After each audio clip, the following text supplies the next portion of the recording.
conectada. Creo que me pueden estar viendo en este momento, ¿verdad?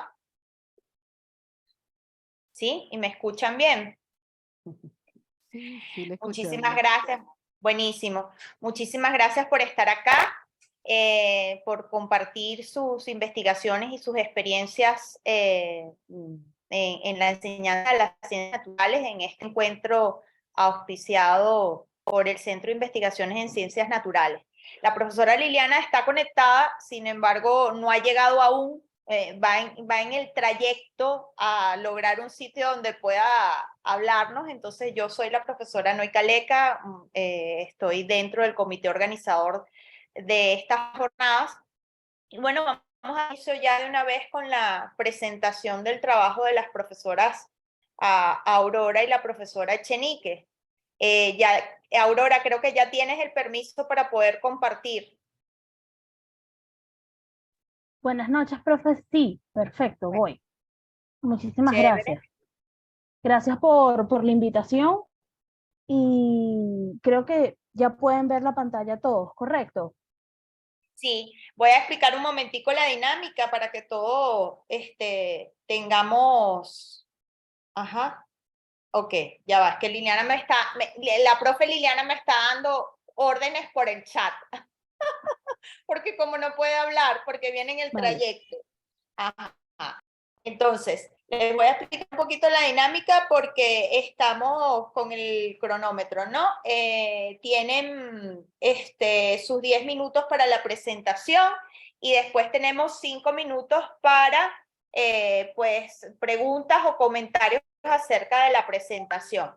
¿De acuerdo? Por favor, Cierto. vamos a tratar de mantener los micrófonos apagados para poder escuchar bien y que no haya interferencia entre las que están presentando y las que estamos tratando de escuchar, pues sus aportes, que todos van a ser excelentes seguramente.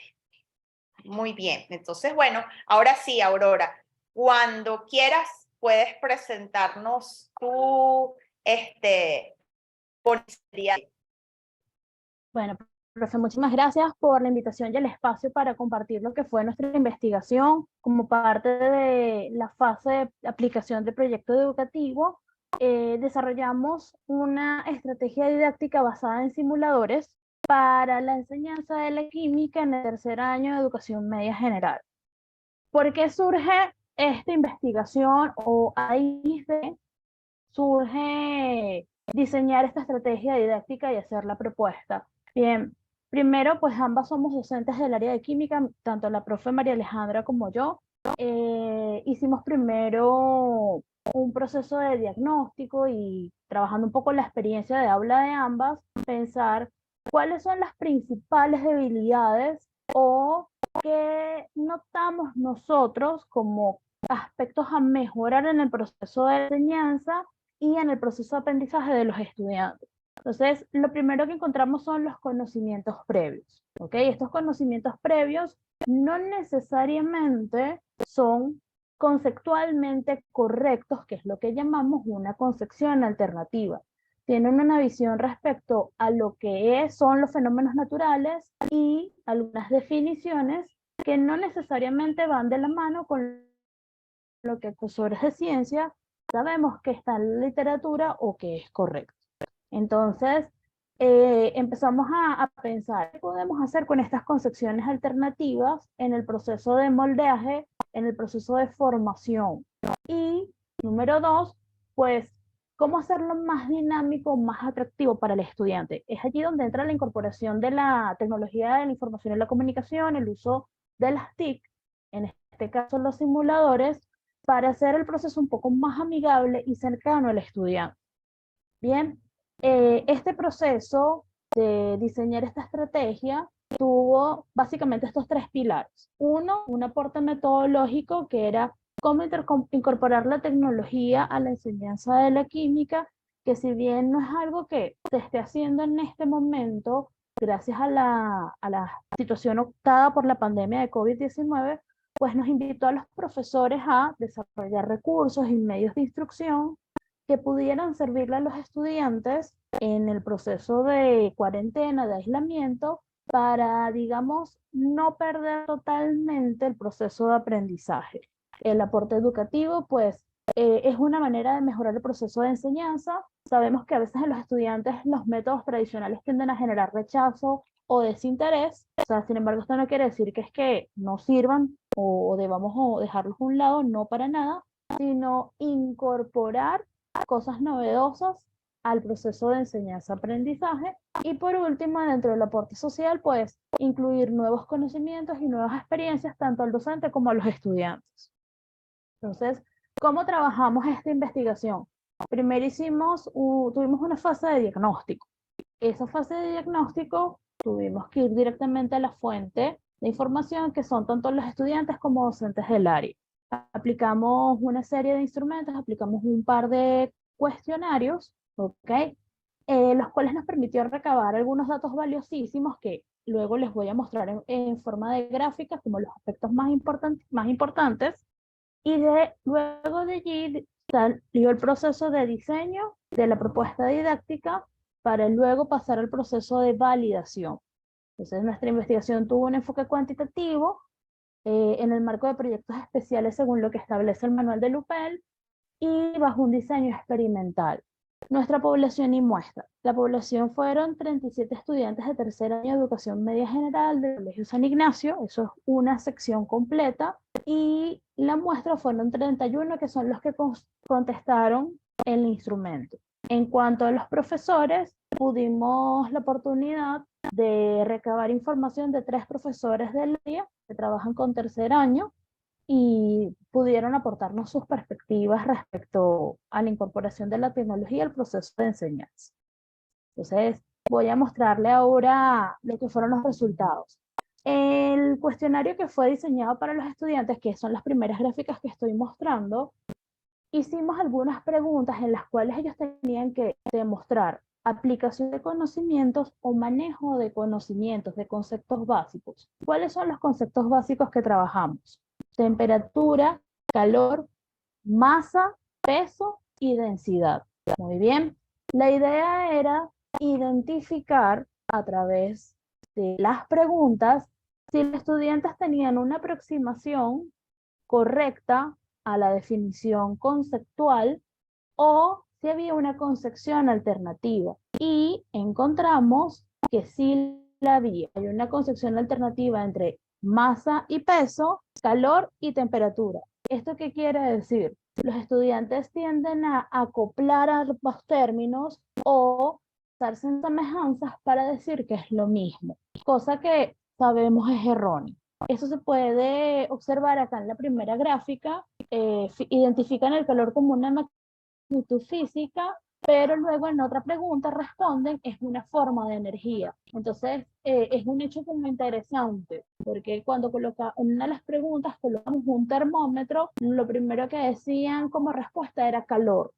Luego abajo podemos observar las dos gráficas, una relacionada con lo que es comparando 1 litro de agua y 1 litro de aceite. Acá la mayoría decía que la masa del aceite es mayor por más denso, sin embargo, en la barrita verde podemos observar que en algunos estudiantes se presenta la concepción alternativa. Entonces es bien interesante. Muchos logran aceptar conceptualmente lo que es real acerca de densidad, masa, peso, pero sí tenemos algunos estudiantes en los cuales existe la concepción alternativa. Bien, luego estas son las gráficas que corresponden al personal docente. En estas gráficas lo que se buscaba era saber, uno, si los profesores conocían lo que son las concepciones alternativas, dos, cómo ellos las manejan en el aula, tres, si están dispuestos a incorporar la tecnología, y cuatro, si tienen la formación necesaria para hacer esta incorporación, así como los recursos. Entonces, la mayoría de las respuestas de los 3 profesores con los que pudimos tener el contacto, comentaba que la construcción alternativa casi siempre se observa son en actividades como las formativas y las pruebas escritas. Muy bien. La mejor estrategia de abordaje modificar la concepción alternativa. Y por último, como son docentes jóvenes o son contemporáneos con nosotras las investigadoras, pues se mostraron bastante abiertos al incorporar la tecnología o al menos han utilizado alguna herramienta. Luego esto nos lleva a lo que fue la secuencia didáctica. La secuencia didáctica está montada, no sé si se ve en la siguiente pantalla. Por favor, si alguien me puede confirmar. Gracias, profe. Muy bien. Yo la estoy viendo. Ok. Buenísimo. La secuencia didáctica fue diseñada en Genially. ¿Por qué usamos esta herramienta y no cualquier otra? Genially utiliza la gamificación o la ludificación para promover los procesos de aprendizaje. Es una presentación interactiva, voy a ir pasando poco a poco la secuencia. Tiene no solamente los objetivos, sino las directrices tanto para el docente como para el estudiante de cómo utilizar el material. Es decir, esto puede ser utilizado, o lo ideal es, en una sesión de clase, que el docente vaya acompañando el proceso y luego ser cargada en un aula virtual para que el estudiante la vuelva a revisar por su cuenta y pueda verificar el avance o no de la modificación de estas concepciones alternativas. Entonces, fíjense, toda la secuencia está diseñada de esta forma: inicio, desarrollo y cierre. Se basa en 2 sesiones de aprendizaje: masa y densidad para establecer las características y diferencias de estos conceptos, y 2, calor y temperatura. Muy bien. Si le damos a inicio, lo primero que hay es una prueba diagnóstico alojada en la plataforma Quizzes, ¿ok? Y esta prueba va a permitir medir o determinar cómo están esos conocimientos previos de los estudiantes de tercer año.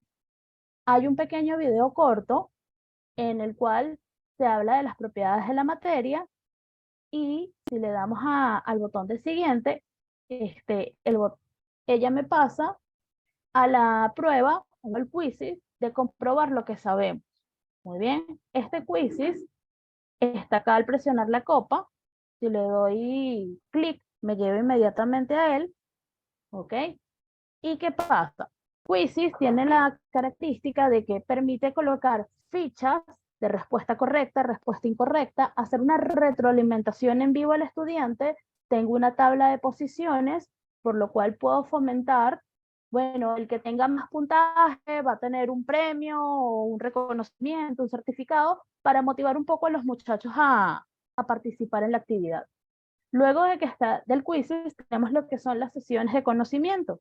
Voy a abrir la primera para no tardarme mucho. Y masa versus densidad. ¿Cómo está diseñada? Lo primero es un mapa conceptual en el cual se explica lo que son las propiedades de la materia. Luego,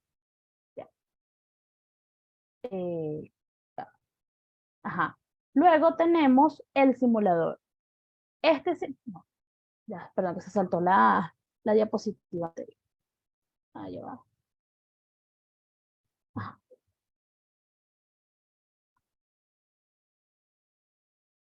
Ajá, perdón, esta es la lámina que se había saltado. Primero, explica lo que es el concepto de masa.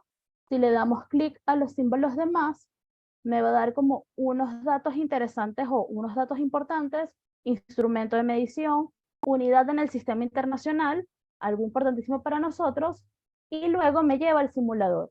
En el simulador tengo una balanza en la cual debo buscar equilibrarla midiendo la masa de distintos objetos. Y luego tengo como un objeto misterioso o sorpresa, el cual debo calcular la masa aproximada, pero previamente he debido medir la de los otros objetos y comparar. Al finalizar esta sesión de aprendizaje, donde se va a aprender qué es la masa, qué es el peso y qué es la densidad, hay otro quizzes en el cual se va a comprobar lo aprendido. Entonces, lo ideal es desarrollar este tema de propiedades de la materia en al menos 2 o quizás 3 sesiones de clases, dependiendo de cómo más o menos vayan avanzando los estudiantes, y esto queda potestad del docente. Si bien esto es una estrategia que requiere una serie de recursos como conectividad a internet, computadora, un aula con un video beam o algún tipo de pantalla para proyectar, también se puede trabajar desde dispositivos móviles, porque Gently es una herramienta muy flexible que muchos docentes aprendieron a usar en la pandemia para crear recursos y permite su proyección no solamente en equipos grandes, sino en dispositivos pequeños. Entonces, en cuanto a las conclusiones, bueno, primero que nada, logramos diagnosticar las concepciones previas en los estudiantes de tercer año, como bien dije, sobre todo lo que son los términos masa y densidad, temperatura y calor. Se diseñó la estrategia didáctica basándonos en el diagnóstico de esta investigación, tomando en cuenta las características de la población donde iba a ser aplicada y los recursos disponibles. Se ve la factibilidad técnica, económica y social de la estrategia. Esta secuencia didáctica fue validada tanto por docentes del área de química como por docentes de informática. Y por último, mediante la validación del juicio de expertos, ¿okay?, pudimos tener una retroalimentación y observaciones que nutrieron la propuesta. Lo que están viendo es la propuesta ya con los detalles afinados. Y bueno, para nosotros fue una experiencia bastante significativa. Como recomendación, habría que probarlo ahora en aula, ver verdaderamente cómo su efecto en los estudiantes. Fue lo único que por motivos de tiempo no nos dio, o no tuvimos la oportunidad de aplicarlo. Entonces, bueno, muchísimas gracias y estas somos María Alejandra y yo. ¿Alguna pregunta? Muy bien, muy bien, muy bien. Voy a tratar de prender mi camarita a ver si me ves. Muy bien, Sí, muy profe. bien. Muy interesante. Es que de repente se me fue la luz y salí de sala y me dio un poco de nervios, pero te seguí escuchando, menos mal.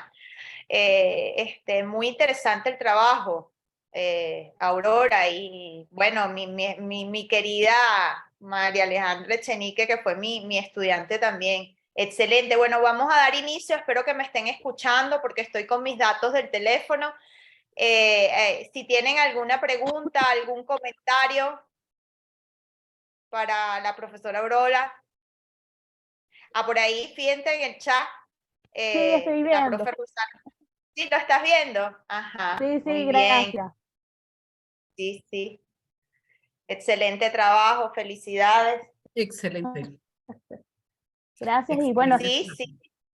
estamos a la orden para compartirla. De verdad que nos gustaría que tenga la oportunidad de ser probada en aula y ver verdaderamente los resultados.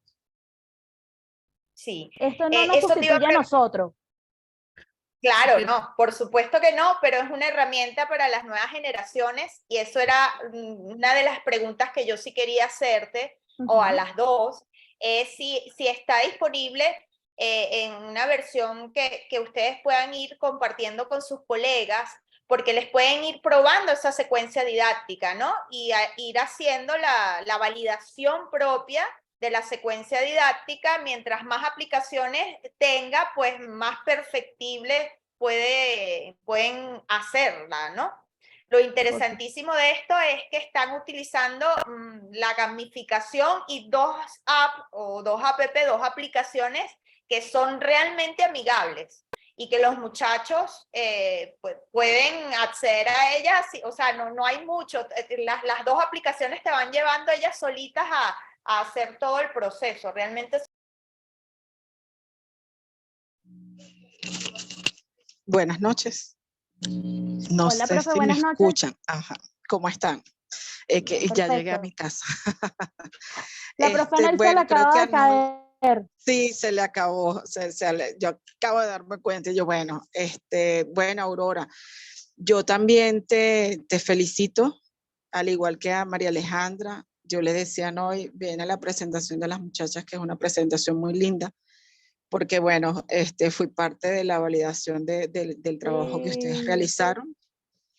Y bueno, sé que bueno, como dice Anoy, las nuevas generaciones deben ir nutriendo de este tipo de actividades de secuencias didácticas ahora que estamos más como que en el mundo digital. Bueno, por ahí te siguen las siguen felicitando por el chat. Bueno, Aurora, si quieres, mira, por ahí, Eury, apareció Eury por allí. Eury para nosotros, para los profesores que no son del Pedagógico de Caracas, Eury es una excelente profesora que, bueno, tristemente ya no está aquí en el país, pero de corazón sigue con nosotros. Bueno, Aurora, muchísimas gracias por tu presentación. Me disculpan que las tuve que cambiar y colocarlas aquí que no estaban dentro de la programación. Para aquellos que siguen la programación dirán, ay, pero eso no estaba. Bueno, hubo que hacer un pequeño cambio. Vamos a darle la bienvenida ahora a la profesora Laura Méndez, profesora que nos acompaña, que estamos muy contentos de que esté aquí, de la Pontificia Universidad Madre Maestra de República Dominicana. Bienvenida, profesora. Buenas noches, buenas noches. Hacía falta también escuchar gente venezolana también. Sí, ¿verdad? Estamos muy contentos de que, bueno, de que hoy nos acompañan personas que están fuera y así, bueno, podemos nutrirnos de lo que se hace a nivel mundial en la enseñanza de las ciencias. Profe, usted me dirá si desea que yo le comparta la presentación o usted la puede compartir y usted va... Yo la puedo compartir, profe, sí, no hay problema. Perfecto, y así va a su ritmo. Perfecto, profe. Bueno, bueno, como ya les indiqué, la profesora Laura Méndez ya nos va a presentar una propuesta de la integración de la metodología de aprendizaje entre pares y el modelo de aula invertida en el proceso de enseñanza y aprendizaje de la asignatura de Química General. Bienvenida, profe. Ok, buenas noches a todos, sí. Esta es una propuesta en sí es mi parte de mi trabajo de doctoral de educación, sí. Y de verdad que me encantó mucho, porque desde el primer momento que yo vi una charla en la pandemia, porque todo esto surge de la pandemia, de verdad, que fueron donde empecé a escuchar de lo del aula invertida, ¿sí? Y cómo era este proceso. Y lo que más me interesó era que uno de los pioneros del aula invertida eran profesores del área de química, ¿sí? Voy a ver cómo voy pasando, porque no sé, aquí está. ¿Ok? Entonces, si ustedes ven esa imagen, yo siempre coloco esa imagen porque es una imagen como para proyectarnos en el tiempo, ¿sí? ¿Qué es lo que está sucediendo en nuestras aulas, ok? Si nos vamos a la imagen que estoy aquí colocando, si me ven el cursor, vamos al siglo XIX, por allá en la época victoriana, vemos cómo son las aulas de clase, ¿sí? Que también me llaman mucho la atención que desde esa época seguimos viendo esta imagen que está aquí, cómo se siguen viendo las aulas de clase. Volvemos a esta imagen más actualizada porque ya hay cosas tecnológicas, ¿sí? Y seguimos viendo las aulas normales, no han cambiado desde el siglo XIX. Y hubo un rompimiento con lo del COVID, la pandemia COVID, que tuvimos que irnos a utilizar la tecnología. Creo que dio un giro muy grande el uso de la tecnología, que creo que lo teníamos estaba muy abajo ese conocimiento que teníamos y tuvimos que explorarlo. ¿Qué es lo que se quiere en este trabajo? ¿Sí? Hay una cosa que nosotros tenemos de fortaleza en el área de ciencia, ¿sí? Como ven en esta imagen son los laboratorios, el trabajo colaborativo que nosotros hacemos, ¿ok? Y los muchachos se sienten tan bien haciendo eso, ¿sí?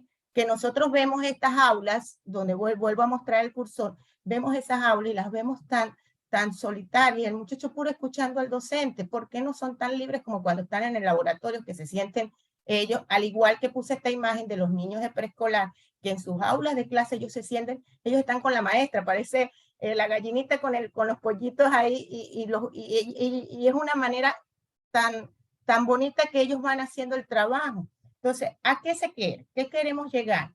Que esa nueva tecnología, con las nuevas estrategias de enseñanza que nos dejó el COVID, ¿sí? Llevarlas a esas aulas presenciales y no seguir siendo ese profesor que está fijo ahí y que no hay más nada qué hacer en el cambio. Seguimos en lo mismo. Tenemos tecnología, pero no sabemos cómo aplicarla. Vamos a ver aquí. Ahí es donde viene el aula invertida y como les iba diciendo al principio, me llamó mucho la atención que estos tipos de metodologías son más que todo por profesores del área de las ciencias, ¿sí? Las ciencias básicas, especialmente Birman y San, que lo utilizaron, ¿sí? Más que todo en el año 2012, sí, que este es el artículo de 2012, pero aproximadamente 2009, ellos empezaron a utilizar, y era más que todo enviar videos a aquellos estudiantes que no iban a las clases, ¿sí? Como para reforzar el estudio, y vieron que había algo, había un cambio, ¿sí? Que los estudiantes no se iban quedando atrás en ese contenido que dejaban a un lado. Entonces, ahora más que realmente tuvimos que aprender y tuvimos que conocer esas aplicaciones, así como lo acaba de decir Aurora, utilizar nuevas aplicaciones que realmente son muy novedosas y que a los muchachos les encanta, ¿ok? Otra cosa interesante que es parte de mi estudio, porque el aula invertida, sí que sucede. Nosotros le mandamos video, le mandamos lectura, le mandamos eso. El problema es que los muchachos realmente, ellos revisen ese material. Recordemos que venimos del sistema educativo que a veces los muchachos estudian es un día antes, ¿sí? O van llevando muy poco llevar el contenido al día. Entonces, ¿qué pasa? Para nosotros saber si realmente ellos están haciendo el estudio, nosotros tenemos que venderle la propuesta, ¿sí? Venderle que ellos tienen que, ese material previo tienen que estudiar. ¿Y cómo hacemos para motivar? ¿Y cómo sabemos nosotros los docentes que realmente ellos lo están haciendo? Uno es, tenemos que comprobar el estudio previo. ¿Cómo lo vamos a comprobar? A través de un cuestionario universal que yo ya les voy a explicar más adelante. Son cuestionarios de preguntas muy sencillas que lo que tienen es en sí es ver que el muchacho realmente, dónde están las debilidades y dónde están las fortalezas para poder que el profesor pueda hacer su clase. Otro es el mercadeo, porque ellos realmente cuesta para que contesten estos cuestionarios. Cuesta. Entonces hay que hacer un marketing de ellos y hasta en un momento hacer ese feedback que hay que hacer durante la clase, ¿sí? Que de este autor, que no lo coloqué aquí, que es donde yo estoy tomando aula inversa con enseñanza justo a tiempo, él expone que hay que aplicar las 4R. ¿Qué significa las 4R? Hay que ser, que los muchachos vean que realmente a uno le interesa eso que ellos están respondiendo, ¿ok? Si hay debilidades en que los muchachos, aquellos estudiantes que no están trabajando, se llaman en privado y uno conversa con ellos. Y lo otro es hacer gamificación, porque realmente si no hay algo que ellos les llamen la atención, ellos no lo hacen. La otra estrategia unida a esa, al aula invertida que le estoy incorporando, es el aprendizaje entre pares. Y este es otro factor importante que me llamó la atención. Son los profesores del área de ciencias, ¿ok? En este caso, el profesor Matsu. Profesor Matsu, más que todo, lo que hace es, más que todo, el trabajo colaborativo en clase, ¿sí? Y es muy interesante esta técnica porque de verdad que uno modifica la planificación del contenido de acuerdo a cómo los muchachos van respondiendo esas preguntas que uno va haciendo en clase. ¿En qué se basa? Mira, si uno ve esto, ¿ok? Igual se manda el material previo antes de la clase y en clase se hacen varias preguntas, ¿sí? Y entonces los muchachos van respondiendo, ¿ok? Si están en menor a 30%, hay que revisar los conceptos y hay que volver a ir. Si están entre 30 y 70%, significa que están correctos, pero todavía hay que hacer una breve discusión para reforzar, y mayor de 70 es muy bueno. Si ya uno dice que realmente el muchacho ha comprendido los conceptos y vuelve otra vez al inicio a otro contenido que uno quiera estudiar. Es un enfoque mixto porque se está haciendo tanto la parte dándole el tratamiento, si la planificación directamente a ella, se está utilizando se está utilizando 2 cursos, por eso es que se le dice cuasi experimental. Se está trabajando con un curso, tanto el curso de estudio como el curso control, y las técnicas de análisis se están realizando pre-test y post-test antes de la clase, porque más que todo me estoy enfocando en lo que es la química general de bachillerato, ese ese lazo que tienen los muchachos cuando llegan del liceo, ¿sí?, a la universidad, se aplica la observación, la encuesta a profesores, ¿sí?, y la estadística descriptiva. Aquí es donde yo les mostraba, ¿sí? Mira, método de comprobación de estudios. Preguntas. ¿Qué preguntas vamos a hacer en eso? Para poder preparar esa nueva clase que quería comentarles, se toman más que todo, son aquellas las debilidades que ellos presentaron. Y yo aquí puse algunas anotaciones que ellos hicieron. ¿Qué parte del tema te parece más necesario profundizar en la clase y por qué? Me pareció importante colocar esto, porque un estudiante contesta, me gustaría que realizaran más ejercicio en clase para que sirva de práctica, ¿ok? ¿Qué significa? Que todavía los contenidos que él está viendo en esos videos, en esa lectura, todavía no está quedando de la manera consolidada. Y otro, porque estaba, este es el tema más que todo el de estequiometría, porque es un tema que realmente a los estudiantes les cuesta por tener la parte matemática. Decía que había que profundizar lo de reactivo limitante y reactivo en exceso. Otra de las preguntas que también se le hace en ese cuestionario previo, ¿qué pregunta te gustaría que te respondiéramos en la primera clase? Muchos decían, ¿cómo podemos saber cuál es una sustancia que se consume en la reacción? ¿Cómo realizaríamos un algoritmo para solucionar problemas estequiométricos generales? Entonces, de acuerdo a eso, tú programas la clase y le das mejoras inmediatas al alumno.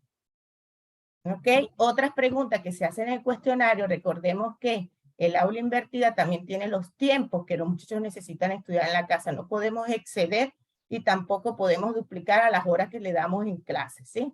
Entonces, ¿cuánto tiempo usaste para realizar el estudio previo en la casa? La mayoría de ellos contestaban que menos de 2 horas se iban los videos. Recordemos también que tenemos una población de muchachos que no les gustan videos muy largos. Hay que hacérselos más cortos y si uno se los hace mucho mejor porque a ellos realmente les interesa. Y también les pregunté de la escala del 1 al 5, los videos te ayudaban para realizar los ejercicios de estequiometría. Entonces, en esta parte se ve que el promedio está muy bajo, sí, todavía, que quiere decir que todavía el material que está ahí hay que mejorarlo para que ellos puedan de alguna manera hacer ese aprendizaje autónomo y puedan resolver las guías de ejercicio que uno les plantea en clase. Aquí está el inicio de clase, que era lo que decía, que era aplicar el aprendizaje entre pares. Se les hizo esta pregunta que está aquí, que no voy a abordar mucho por el tiempo. Más que todo se trata sobre estequiometría y la mayoría de ellos contestó es un de balanceo. Exactamente aquí es cómo representarían, cuál es la ecuación correcta para esa reacción que se le estaba escribiendo. La mayoría contestó, un 28 estudiantes contestó la respuesta correcta. Quiere decir que si nos vamos al método al aprendizaje entre pares de Max-Su, está en los 97%. Quiere decir que ya yo no puedo seguir continuando explicando un tema donde la mayoría lo ha superado. ¿Ok? Aquí se les hizo, ahora fue la parte del balanceo. El 22% contestó correctamente, eso significa un 76%, pero había un 7, ¿sí? 7 estudiantes que todavía presentaban problemas, ¿sí? A pesar de que la técnica dice que con 76, solamente ya mayor de 70, ya quiere decir que el grupo ya adquirió el conocimiento adquirido, pero igual se les hace la explicación con otros problemas distintos para poder bajar esos índices. Y el siguiente, si es ya es de estequiometría, determinando el número de la masa aquí, se observó cuando se les hizo la pregunta, ¿sí? A los muchachos que 19 ya habían superado esta parte de este contenido. Otra pregunta que quedó, porque fueron una de las cosas que ellos preguntaban, sí, que cómo era la parte de los reactivos limitantes. Aquí sí ya casi que esta parte la tomé ya finalizando, porque fue 6 de ellos contestaron correctamente, donde los demás, sí, todavía no habían, les faltaba por reforzar este conocimiento, y cuando me voy al porcentaje son 43. ¿Qué sucede? Cuando sucede esto, hay que está por debajo de ese del porcentaje que uno realmente quiere que los estudiantes refuercen. ¿Qué sucede? ¿Qué se hizo en ese momento? Ya en ese momento la clase ya había culminado, había que volver a otra clase, se les mandó un video, sí, para que ellos visualizaran de nuevo, para reforzar. El problema que está aquí es que los muchachos hay que el material previo, donde 12 estudiantes fueron los que visualizaron. Cuando vuelvo a hacer el ejercicio, que no lo mostré aquí por los tiempos, ya los niveles habían subido, pero hay que realmente venderle la idea, de verdad, a los muchachos que hay que estudiar ese material previo que tienen en su casa para hacer ese trabajo y uno como docente supervisarlo, ¿sí? El otro parte que ya finalizando en esta parte del de la unidad de estequiometría, se consiguieron estos resultados. El grupo de estudio, después de haber aplicado, primero se le había aplicado el pretest 9.1 en la escala del 20 y después el post-test se hubo 14.61, mientras que el grupo control sigue teniendo bajo, ¿sí? Otra de las cosas que se están estudiando es porque muchos en ese tiempo, recordemos que la química general, entrando a la universidad en esas carreras de ingeniería, que es donde está mi muestra problema, tienen esa dificultad que llegan las horas de retiro y ellos retiran. Entonces estoy sacando también esa estadística, cómo influye en la población, porque eso puede variar al final del proceso. Y para concluir, que una de las cosas es que nosotros podemos con estas técnicas mejorar el proceso de aprendizaje, ¿ok? Podemos hacer tanto fortalecer ese aprendizaje colaborativo en el aula de clase como fortalecer el aprendizaje autónomo de los estudiantes en casa y esa imagen que les mostré al principio, de verdad, que sea más que todo de compartir en la clase esas dudas, esas inquietudes. Lo otro es el uso de las plataformas, ¿sí? O el uso de las tecnologías, porque muchas universidades, ¿sí? Actualmente con la pandemia de COVID, tienen muchas plataformas y que de verdad funciona de mecanismo de comunicación y a veces hasta rápido, hasta con el mismo WhatsApp nosotros nos informamos rápido con el estudiante y que estas técnicas pueden ser aplicadas en cualquier área de estudio. ¿Ok? Yo creo que esto es todo. No sé si habrá alguna pregunta. Muchas gracias, profesora. Excelente su presentación, de verdad. Bueno, yo estoy encantada porque además estoy aquí como que agarrando datos de las cosas que uno puede hacer en el aula de clase. Por lo menos esto del trabajo de pares me parece genial. Bueno, abrimos el ciclo de preguntas. Si alguno de los que están aquí quiere preguntar algo, hacer algún comentario a la profesora, los escuchamos o los leemos, como ustedes consideren más cómodo. Yo quiero preguntarle a la profesora cómo ella logra superar,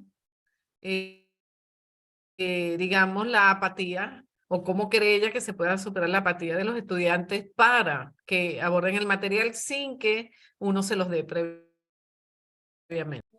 De verdad que es difícil. Mira, una de las cosas que yo he visto en los cuestionarios, esos previos, mira, he subido 30 estudiantes que tengo en el grupo de estudio. En el primero me contestaron 6, porque de verdad que yo necesito saber cómo están ellos, cuáles son sus debilidades que ellos tienen, además las fortalezas que ellos tienen para yo poder preparar mi clase y así preparar esas preguntas en el aprendizaje entre pares.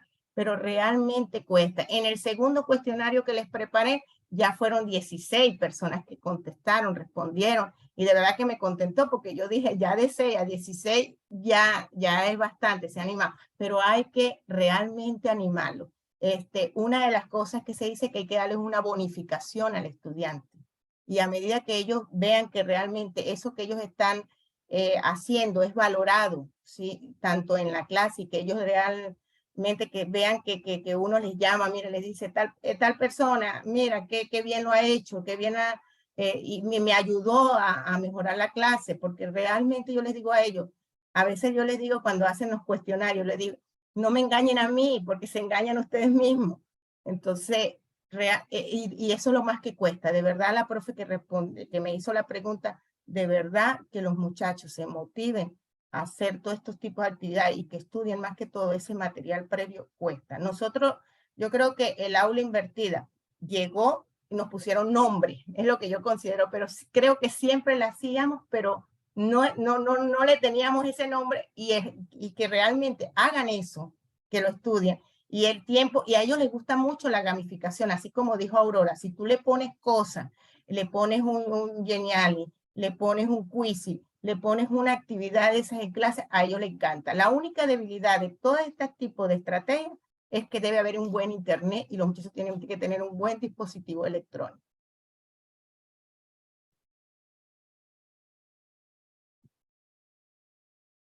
Si tenemos alguna otra pregunta, por allá en el chat le han enviado felicitaciones, profe.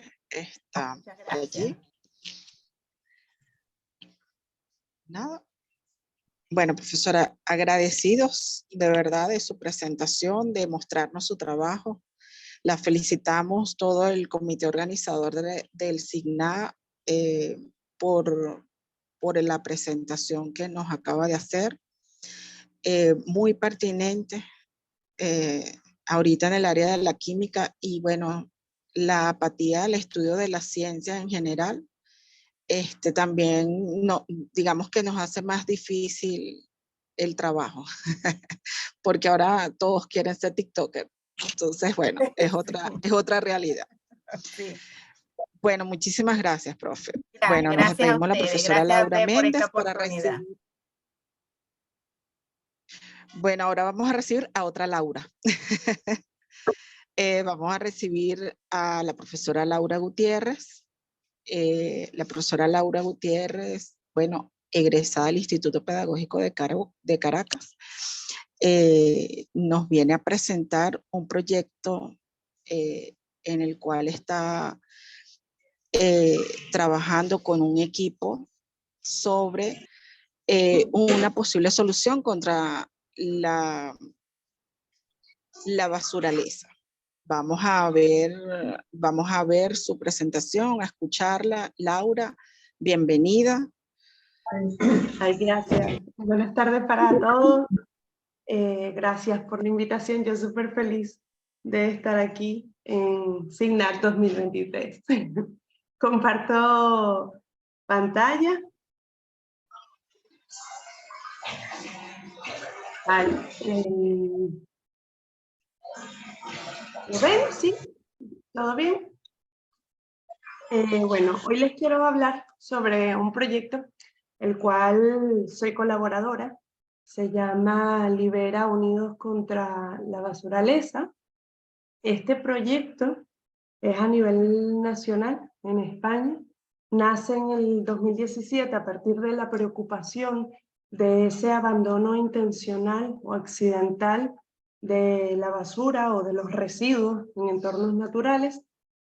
Y esos residuos que son generados por el ser humano y están abandonados en esos entornos, dentro del proyecto se le nombra como basuraleza.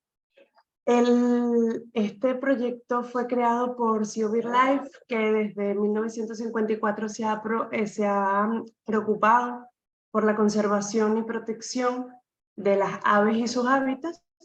Y Covendes, que es una ONG también, como Sea Life, que desde 1996 se preocupa por la gestión y el reciclaje de los residuos, sobre todo los que van en contenedores azul y amarillo.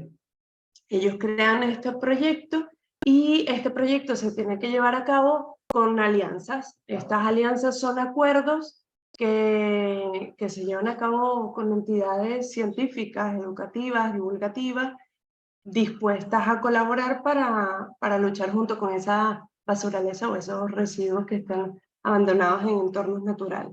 Entidades como cuáles, por ejemplo, aquí les señalo como el CSIC, que es el Centro Superior de Investigación Científica, está el ADES, que es la Asociación de Deporte Español, Cruz Roja, la Asociación Medioambiental Terramare, muchísimas otras asociaciones y entidades que se ocupan de la divulgación y promoción de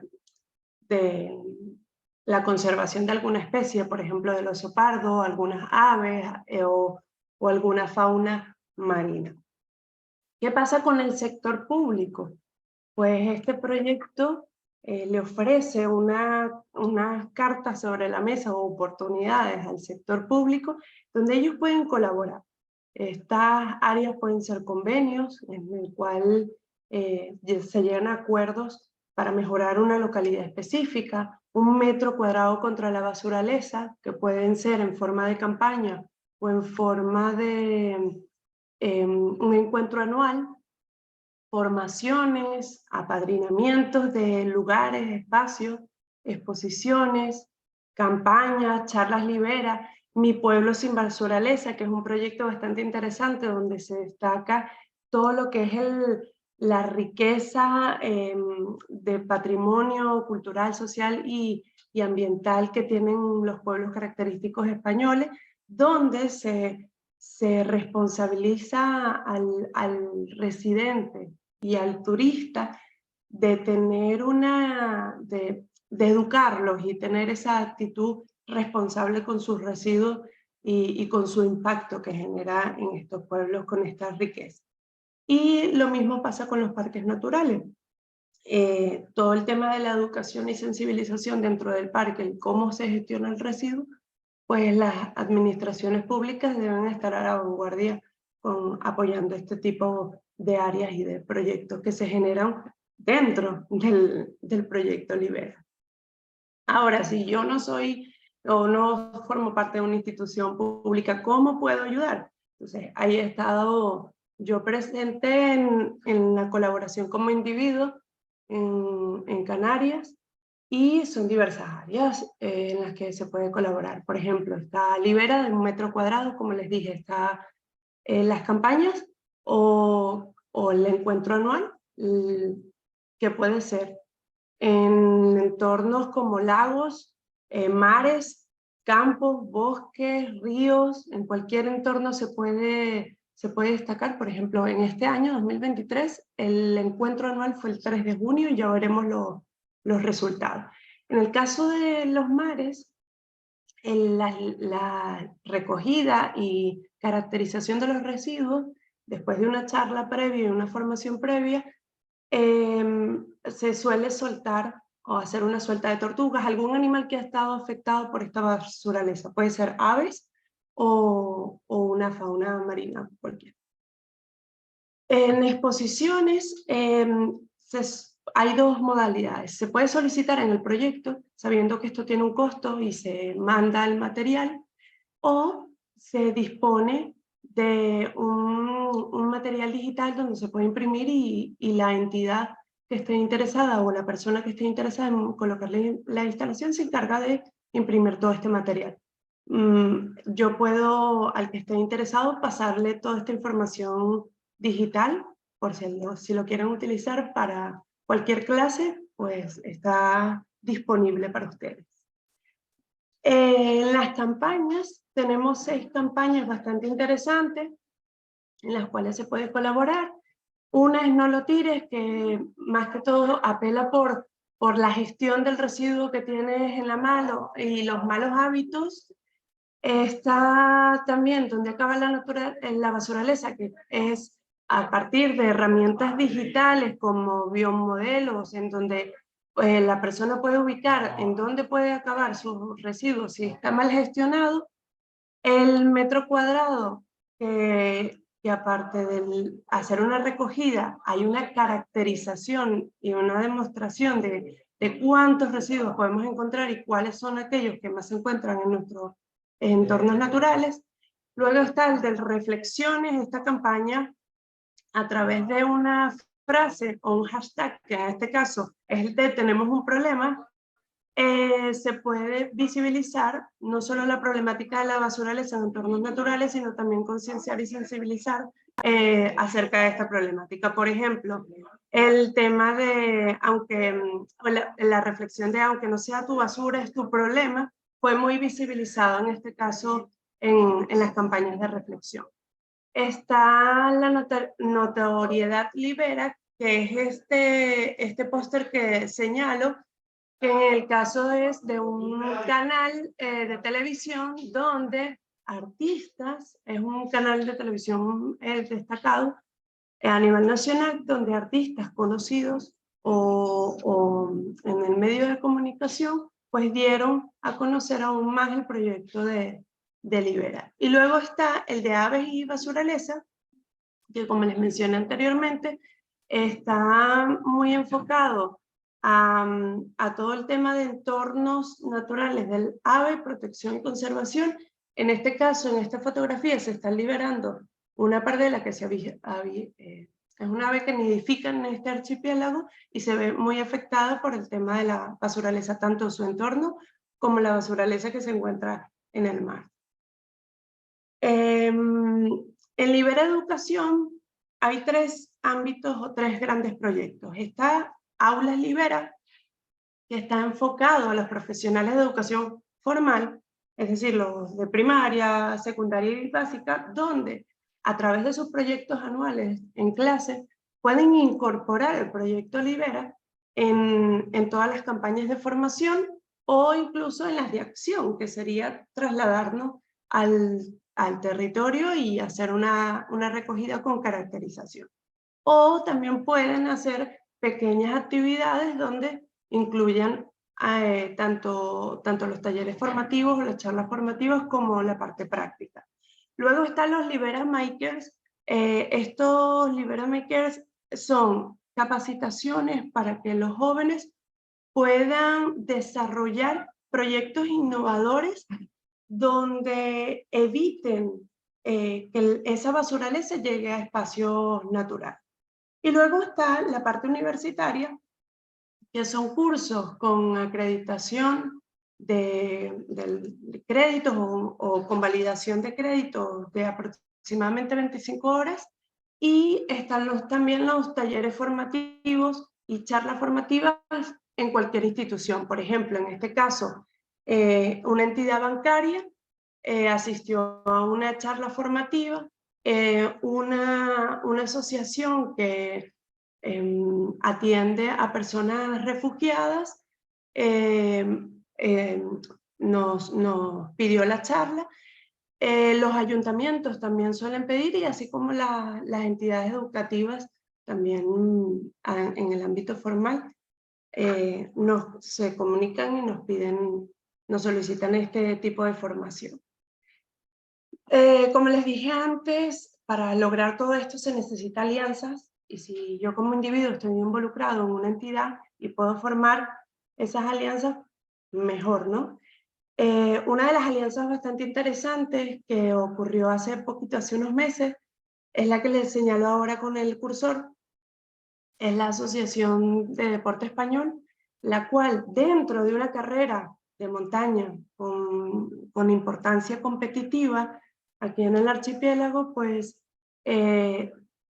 antes de la competición, durante y después, unieron el deporte con el medio ambiente. Fue una experiencia bastante gratificante porque no solo fue de formación, sino de acción, donde se pudo despejar el lugar de basuraleza, se caracterizaron los residuos y luego los atletas mismos pensaban en cómo poder gestionar sus residuos durante el avituallamiento de la carrera y minimizar ese impacto para no dejar otra vez el entorno lleno de basuraleza. Luego están las oficinas del voluntariado, los centros de recuperación de fauna silvestre, las entidades educativas y los ayuntamientos. Evidentemente, este es un proyecto que se llama Orillas sin Colillas, donde hay un llamado de atención donde el primer residuo que se está encontrando en las costas y en los charcos intermareales es las colillas, y se han unido ayuntamientos con este proyecto. De hecho, hace poco inauguramos un proyecto de colilleros para poder ya caracterizar qué tipo de colillas estamos viendo y además poder ya hacer un poco más de ciencia ciudadana al respecto. ¿Qué logros ha tenido este proyecto? Pues, bueno, en el 2022 vemos las cifras, tenemos 131 voluntarios, 131.000 voluntarios, donde hemos podido quitar del entorno natural 563 toneladas y ya podemos contar con 6.504 puntos limpios. Esto quiere decir que esto entra dentro de los apadrinamientos. Los apadrinamientos son esas alianzas con una entidad y un ayuntamiento o alguna autoridad pública de una localidad y se unen para custodiar o apadrinar un espacio en el cual liberan de basuraleza, pero también atienden otras problemáticas medioambientales. Por ejemplo, yo estoy trabajando con un bosque un bosque laurisilva que tiene una importancia bastante puntual a nivel ecológico, porque es un reducto de un gran bosque y ya está limpio, ya pertenece a esos puntos limpios de basuraleza, pero tiene problemáticas en cuanto a especies invasoras, porque quedó rodeado de una zona urbana y las plantitas que han estado en los jardines de esas casas, pues han estado amenazando con la biodiversidad. Otro, el problema de los gatos con los murciélagos. Entonces hemos colocado cajas nidos donde los murciélagos pueden refugiarse y poder evitar el ataque de estos depredadores. Entonces se han hecho otras cositas en estos puntos de apadrinamiento. ¿Y qué se hizo en el 2023? Pues los datos que tengo yo aquí son del 3 de junio, de esa campaña de 1 metro cuadrado que se hizo a nivel nacional, 17.000 liberadores, que son los voluntarios, 970 puntos de recogida a nivel nacional y se caracterizó 150.000 residuos y 80 toneladas aproximadamente de basuraleza se recogieron. Y todavía falta. Todavía no termina el problema allí. Pues gracias por su atención. Ahí están mis contactos, cualquier cosa para el material que necesiten. Y bueno, como dice Galeano, me quiero despedir con esto. Mucha gente pequeña, lugares pequeños haciendo cosas pequeñas pueden cambiar el mundo. Y feliz de estar aquí. Excelente, Laura. Bueno, como siempre, Laura siempre nos acompaña y nos da esperanzas. Bueno, por allí han comentado en el chat, es una propuesta lo que están haciendo. Este proyecto debería ser replicable, yo creo que a nivel mundial, Sí. porque es necesario.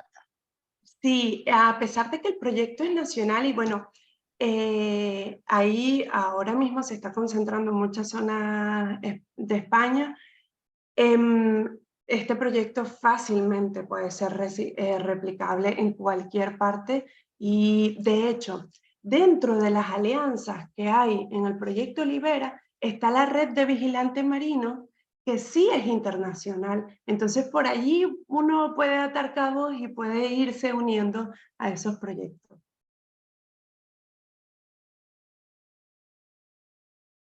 Ok, bueno, si hay alguien que le quiera decir algo a Laura, alguna pregunta por allí en el chat, está súper activo el chat.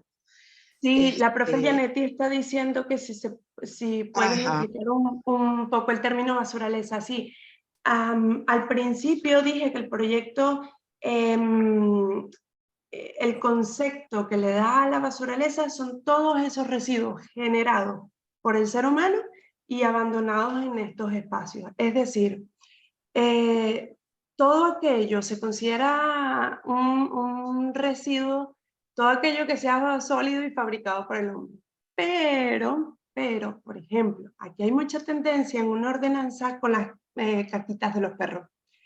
Las caquitas de los perros, a pesar de que si lo dejas en el entorno natural, es orgánico y ya sabemos lo que pasa, pero no es realmente lo adecuado y no es el residuo que debería estar ahí. ¿Cuál es la tendencia aquí? Que ponen la caquita dentro de la bolsita y botan la bolsita en los entornos naturales con la caquita dentro. Entonces, eso sería un residuo. Un residuo, todos los plásticos, por ejemplo, las competencias deportivas generan, el atleta toma su avituallamiento, en los puntos de avituallamiento le dan agua y el envase o se les cae de manera accidental o lo botan de manera intencional. Entonces, evitar, por ejemplo, ahora en esta carrera deportiva se les pidió a los atletas que llevaran una cuerdita con un mosquetón y un vaso plegable. Ellos abren su vaso, les sirven el agua, se la toman y tienen su vaso pegado aquí, además que es reutilizable, no desechable. En los congresos, en los foros, se está pidiendo, por ejemplo, que no se les da el agua, más no el envase. Entonces, que cada quien lleve su botellita de metal o de vidrio y se les proporciona el agua, más no el envase. Entonces, evitamos un poco el generar un residuo innecesario. Y el término, como para cerrar el concepto, pues ese residuo que sabemos que basura es un invento social, es decir, ese concepto no sirve, ese concepto está ahí para determinar todo aquello que nosotros sentimos que no nos sirve o que no lo queremos cerca. Entonces, si ese residuo sale un subproducto o entra en economía circular, ya no sería basura. Entonces, basura es aquello que nosotros no queremos o que no lo queremos cerca o no sentimos que nos sirve y está desechado en un ambiente natural o un entorno natural. Ese es el concepto que se le da al proyecto.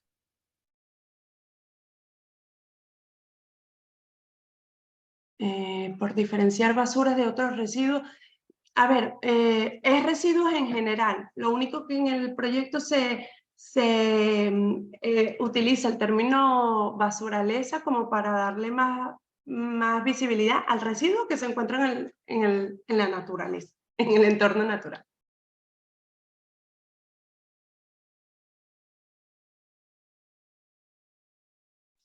Sí, ¿Alguna bueno, otra pregunta en por allí? Venezuela la profe Belín me está diciendo que bueno, se puede poner en práctica, sí, en la medida de lo posible. Hay, por ejemplo, en el ámbito marino, que las profes saben que estaba allá en Venezuela bastante involucrada en el tema de buceo y actividad subacuática. Los buzos tienen bastante conciencia y sensibilización y se puede atraer por ahí cositas buenas. De hecho, la Federación de Actividades Subacuáticas de Venezuela ha programado ya 4 limpiezas de playa a nivel subacuático y de costa.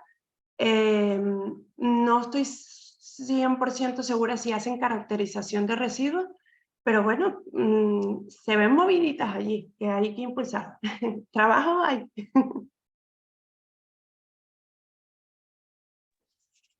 Es así.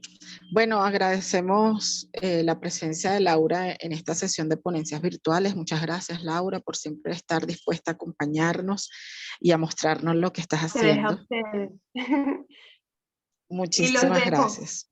Me retiro. Un besito. Gracias, Los gracias. quiero. Estás haciendo un esfuerzo allí. Muchas Con mucho gracias, Laura. amor. Besos.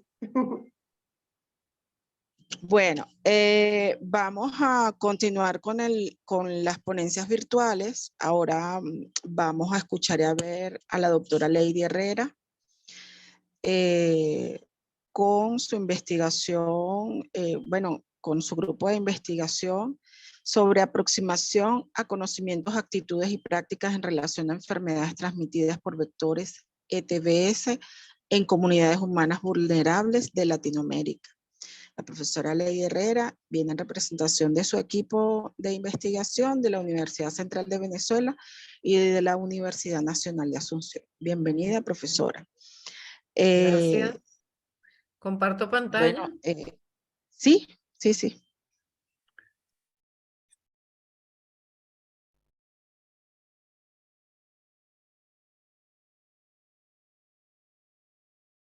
¿Logran ver? ¿Logran ver, colegas? Ok. Bueno, primero es un honor para mí estar con ustedes, escuchar. Yo soy biólogo de profesión y docente universitario de muchos años de la Universidad Central de Venezuela, del Instituto de Zoología y Ecología Tropical. Actualmente me encuentro en Paraguay en una invitación como investigadora asociada al Instituto de Investigaciones en Ciencias de la Salud de la Universidad Nacional de la Asunción, y aquí les quiero traer, digamos, una otra visión.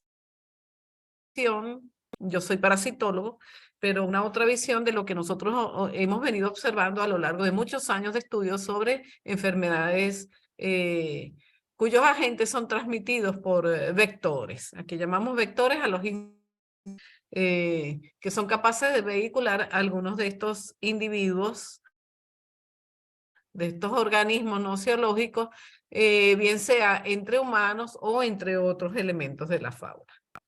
Estas enfermedades causadas por agentes transmitidos por vectores, en especial en Latinoamérica, son las conocidas como el dengue, chikungunya, zika, que son virosis o arbovirosis, y las parasitosis como la malaria y la enfermedad de Chagas. Seguramente hemos tenido, alguna vez en la vida hemos padecido alguna de ellas, ¿no?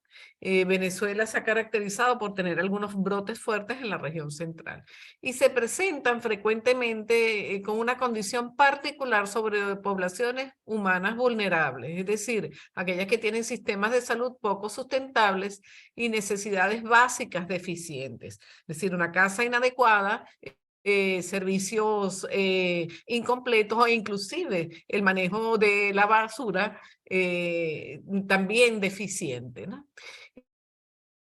Entonces, hoy día se habla de que digamos, estas ETBs o enfermedades transmitidas tienen costos a varios niveles y los costos directos están involucrados básicamente en lo que le causa al individuo, que tiene que emplear dinero para un tratamiento médico, para su hospitalización, y con ello digamos, esa lesión, perdón, del individuo se transforma en una lesión a nivel de su comunidad e inclusive representa un gasto del Estado.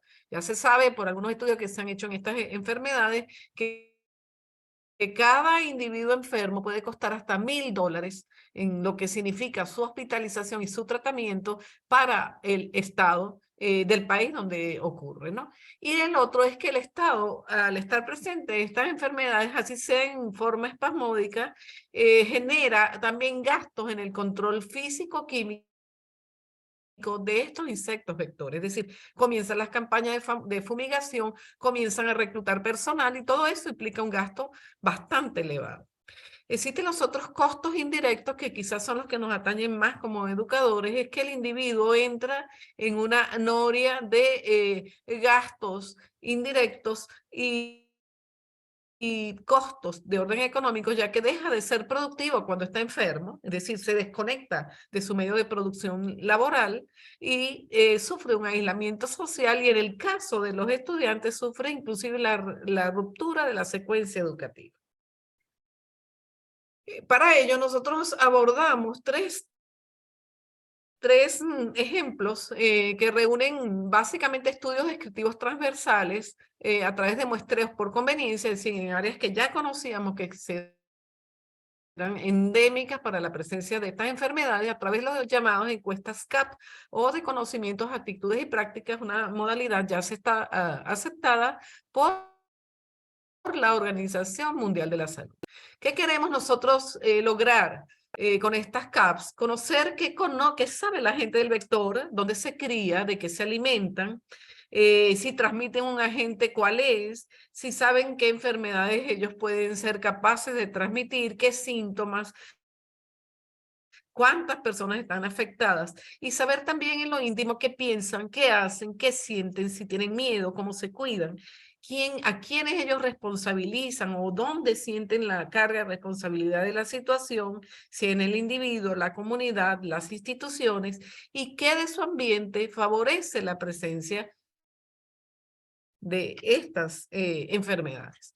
En Venezuela hicimos un estudio hace unos cuantos años tratando de determinar el número óptimo de factores de riesgo y el número de elementos de conocimientos óptimos que tenían los individuos de regiones rurales del estado Cogede, Anzoátegui y Monagas, todos en zonas vulnerables de 18 a 70 años y cuyo análisis abordamos con estadística de tendencia central. En Colombia, recientemente, el año pasado, hicimos 100 encuestas CAPS en barrios urbanos de Barranquilla, estrato 2, para conocer arbovirosis. En el caso anterior fue para conocer sobre la enfermedad de Chagas y en Colombia para conocer aspectos sobre la arbovirosis.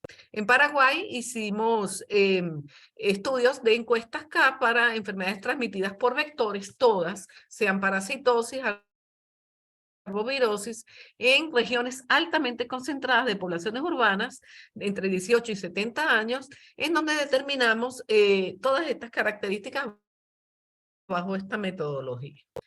¿Qué hemos conseguido en común? A pesar de que estamos en 3 países diferentes y abordando aspectos diferentes, lo vamos a resumir ahora. Por ejemplo, en cuanto a la enfermedad de Chagas, nosotros descubrimos que la gente conoce al vector, que en este caso es el chipo, reconoce el tipo de hábitat, sabe de qué se alimenta, especialmente de sangre, sabe que lo ha picado alguna vez y que algún miembro de la familia ha estado expuesto e inclusive enfermo, conoce la enfermedad e inclusive si uno le habla en términos como por ejemplo la miocardiopatía chagásica, es capaz de reconocer.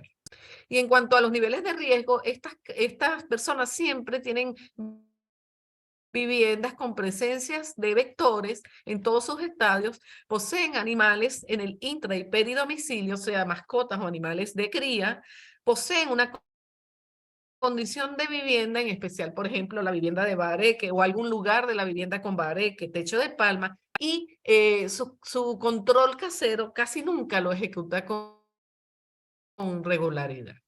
En Barranquilla, por ejemplo, tenemos algo similar.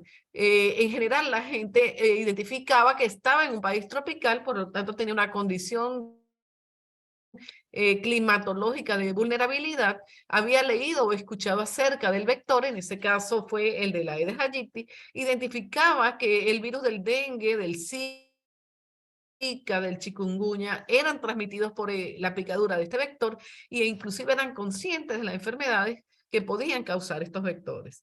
Siempre, igual que en el caso anterior, la presencia del vector en la vivienda era un determinante de riesgo máximo.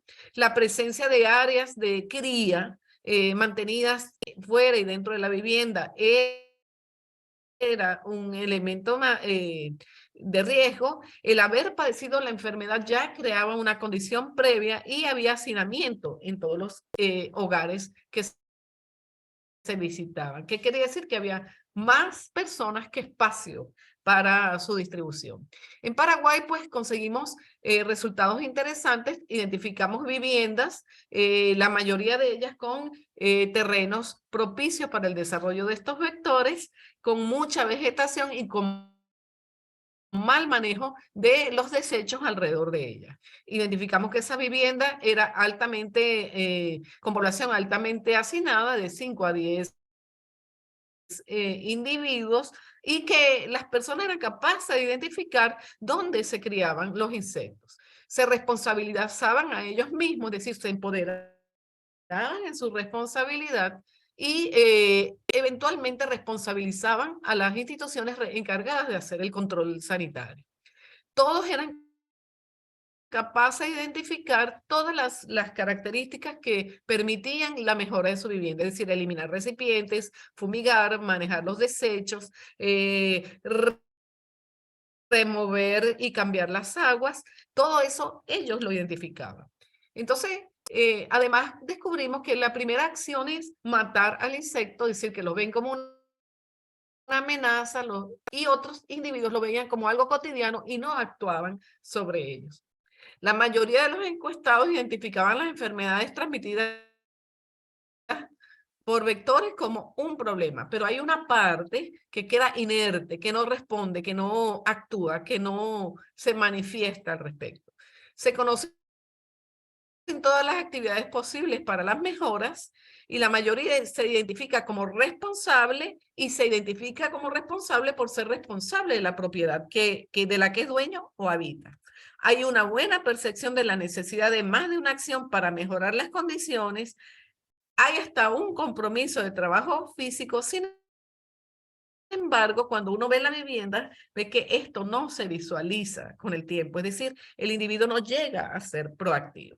Entonces nosotros concluimos, en primer lugar, que en estas entrevistas la mujer, por ejemplo, es un actor para el empoderamiento. ¿Por qué? Porque en la mayoría de las encuestas, casi el 70% de los que son capaces de entrar, interaccionar y aceptar ser encuestados son mujeres, ¿no? Aparte de que son las que están responsables del hogar. Los estudios de CAP revelan un aceptable nivel de conocimiento y prácticas en la población en cuanto a las ETB. Hay conocimiento de los vectores de sus hábitats, aunque no mucho del mecanismo de transmisión. conocen la enfermedad y los síntomas, conocen, hay riesgo de infectación domiciliaria, tienen viviendas incompletas, tienen siempre mascotas y animales de cría, reconocen a los actores principales de cambio como ellos mismos, pero no usan la protección de vida en sus viviendas. Nosotros concluimos que las condiciones ambientales observadas y descritas contradicen el empoderamiento que en el conocimiento estas personas pueden tener. Me disculpan, pero estoy un poco engripada. Entonces habría que explorar si se está frente a un fenómeno de aprendizaje de desesperanza y de poca adherencia a lo que ofrecen las instituciones. Muchas gracias por la atención prestada. Muchísimas gracias, doctora Lady. Un placer para nosotros tenerla aquí y que nos muestre ese trabajo tan arduo y tan gigante que está desarrollando. De verdad que, bueno, admiración por su trabajo. Abrimos el ciclo de preguntas. Sí, por aquí ya, sí, una investigación macro, así es. Por aquí. Es una investigación macro. Bueno, que hace que uno no solamente busque los parásitos, sino que vea a ver qué es lo que piensa la gente de ellos, ¿no? Es así. Es así. Que a veces lo desconocen, las personas no La están idea nuestra es familiarizadas con... saber si nosotros realmente tendríamos que abordar primero cambios en lo que las personas piensan antes de ir a, por ejemplo, a fumigar, a remediar, etcétera, etcétera. Exacto. Gracias, excelente. ¿Y alguien más? Felicidades, la profesora Evelyn. Me disculpan, acá hace muchísimo frío. Y uno No, no está bueno, profe, y aquí hoy, bueno, hoy toda esta semana ha estado lloviendo mucho aquí en Caracas. Sí, mi Y esposo me entonces las comenta ya. conexiones están graves. Bueno, Sí, yo bueno, pues se va la luz, se cae el las internet. felicito. Sí, Las felicito está complicado. por esa iniciativa excelente, por saber que tienen a sus venezolanos inclusive repartidos por el mundo, por las iniciativas de las profesoras jóvenes que tanto Sí, necesitamos, con la mejor herramienta que tiene el mundo, que es la educación. así es. Por aquí la profesora Evelyn le pregunta que cómo varía la intervención docente en esta situación. Ay, Janete también preguntó. Bueno, voy con Evelyn que hice primero la pregunta y después contestamos la de Janete. Bueno, nosotros ahorita aplicamos a un proyecto acá donde vamos a intentar formar a docentes de educación básica para que ellos sean como monitores de salud. Yo llevo un programa en Venezuela desde hace tiempo que nosotros estamos obligados en la Universidad Central a que los estudiantes de biología hagan un servicio comunitario porque es ley, ¿no? Entonces, en general nosotros lo que intentamos es hacer que las comunidades se empoderen de varias formas. Una de ellas es los educadores de educación media y básica, en cuanto a que ellos conozcan los ciclos de vida, inclusive conozcan los entornos de riesgo, para que ellos sean promotores de formación de los estudiantes. Actualmente también estamos trabajando con los bomberos. Los bomberos se exponen a traer fauna porque uno los llama porque aparece una pereza, porque alguien liberó una boa, etcétera, etcétera. Y esas son condiciones de riesgos para enfermedades. No solo las ETB, sino otras. Entonces ahorita estamos formando con la ayuda de una estudiante al grupo bomberil, es decir, uno lo que intenta es ser multiplicador y la gente está muy ávida de otro tipo de enseñanza que no sea la retórica, ¿no? O la curativa, para que aprendan a prevenir en lugar de tener que tomar medicamentos. Evelyn tiene, bueno, también tiene experiencia en percepciones, en cómo la gente percibe el problema. Nosotros creemos que hay desesperanza. O sea, la gente ni siquiera es que está falta de conocimiento, sino que está desesperanzada.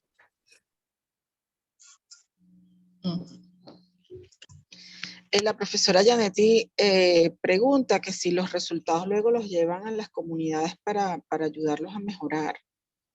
Sí, es Las comunidades que... obligatorio, dentro de los proyectos es obligatorio hacer la socialización, es decir, primero ellos tienen que tener un consentimiento de que uno los va a abordar y luego nosotros le mostramos y casi siempre esa socialización va acompañada de un pequeño taller en donde le mostramos, le enseñamos a identificar, por ejemplo, elementos de riesgo en su medio ambiente para la presencia de estos vectores, porque es obligatorio para nosotros dejar algo, ¿no?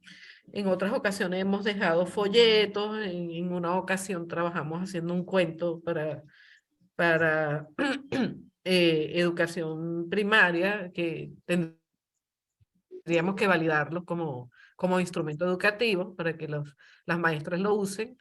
Y eso lo hicimos para la enfermedad de Chagas. Hemos hecho algunos intentos sin ser digamos, tan preparados. Yo por lo menos no me considero frente a ustedes tan preparada en el área, pero siempre hemos tenido acompañamiento de profesionales del pedagógico.